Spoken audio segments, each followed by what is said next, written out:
Now that you know about supply chain financing, its process, and the financing options available, ngayon naman, we will discuss how to apply for supply chain financing.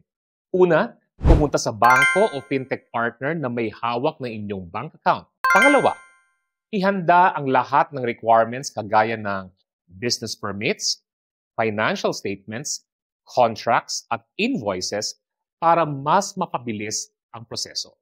Ikatlo, alamin ang bawat solution to find the right fit for you. Ikaapat, pwede kang mag-apply sa branch mismo ng bangko, kausapin ang kanilang relationship manager, or dahil digital na ngayon, through online application.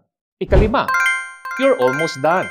Once na naaprubahan na ang iyong application, you can now claim the funds.